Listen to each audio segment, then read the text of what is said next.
정말 죽다 살아났어요. 네, 안 죽고 이렇게 살아난 게 다행인 것 같습니다.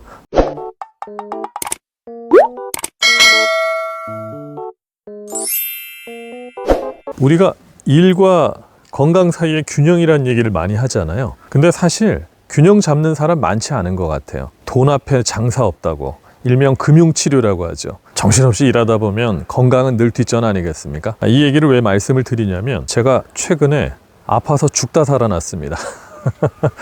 2025년 4월인데요. 저희 회사 구조를 말씀을 드리면, 보통 대기업들이 보통 그렇습니다만 연말에 예산 집행을 합니다. 연말 또는 연초에. 그렇게 해서 1월, 2월 정도까지 예산 계획을 다 수립을 하고 3월부터 집행을 하거든요. 근데 문제는 뭐냐면, 저희 회사 같은 마케팅 회사는 규모가 크지 않다 보니까 많은 일을 산발적으로 문어발식으로 맡기보다는 정말 한정된 일에만 집중을 합니다. 그러니까 한 회사 일을 맡으면 다른 일을 못 맡는 거죠. 그러다 보니까 우선순위라는 게 있어서 의뢰가 들어와도 이미 저희는 포함합니다, 늘 이 얘기를 하거든요. 그러다 보니 기업들이 3월에 일을 다 줘버려요. 금년 8월에 출시할 신제품, 심지어 금년 10월에 출시할 신제품도 3월에 일이 다 들어와요. 빨리 일을 줘야 다른 회사 일을 안 맡으니까. 그래서 저희가 1년 중에 3월이 제일 바쁩니다. 그래서 그런 얘기를 하거든요. 야, 3월 한 달 일해서 1년 먹고 산다. 근데 올해도 그런 상황이 벌어졌어요. 그래서 3월에 제 스케줄이 어땠냐면, 거의 매일 4시에 일어나서 나가요. 예를 들어 부산에서 9시에 시작이다. 아침에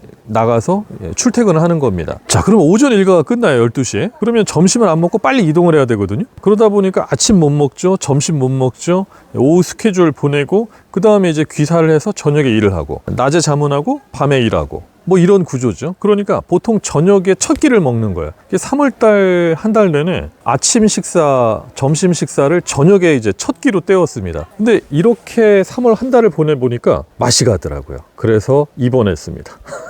간이 맛이 가가지고요, 간 농양으로 입원했습니다. 보통 간은 모든 세균과 바이러스를 걸러주는 필터잖아요. 정수기로 치면 필터하고 똑같은 건데, 이 필터가 이제 과부하가 걸린 거죠. 그러니까 이제 세균이 간에 막 들어오는 거죠. 간에 고름이 차가지고 간 농양이라는 질환으로 간에 호스를 꽂고 몇 주 동안 계속 살았습니다. 간에 호스 꼽아 봤어요? 네, 정말 아픕니다. 뺄 때도요, 정말 아픕니다. 그래서 정말 죽다 살아났어요. 네, 안 죽고 이렇게 살아난 게 다행인 것 같습니다.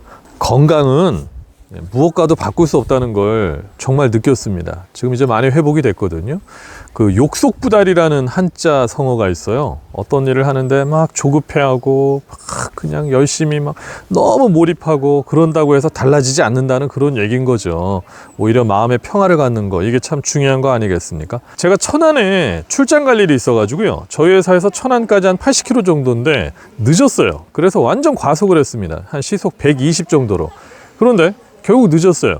도착을 해가지고 나중에 생각을 해봤어요. 제가 서울에서 천안까지 80km를 갔는데, 이 80km를 막 그냥 강박의 삶 속에 그냥 걱정하면서 늦으면 어떡해 이러면서 시속 120으로 앞지르기, 끼어들기, 칼치기 이러면서 시속 120을 유지하면서 미친 듯이 천안까지 간 거랑, 그냥 평화롭게 모르겠다 그냥 맡기자 이러면서 그냥 시속 100 정도로 정속도로 이렇게 간 거랑 도착 시간 차이가 얼마나 날까요? 120하고 100하고 8분입니다. 8분밖에 차이 안 납니다. 근데 그 8분에 저는 목숨을 걸고 간 거 아니겠어요? 1시간 이상을? 제가 드리고 싶은 말씀이 그겁니다. 윷놀이 할 때 막 기합을 주면서 빠바바바바 한다고 해서 달라지는 거 없고요. 네. 목탁 잘 두드린다고 부처되는 것도 아닙니다. 그러니까 강박의 삶은 좀 내려놓는 게 중요한 거 아니겠습니까? 간은 스트레스, 강박, 이거하고 아주 그냥 상극이라고 의사 선생님이 얘기하더라고요. 이 얼마나 좋습니까? 이 초원 속에서 여유로운 봄 만끽하시길 바랍니다.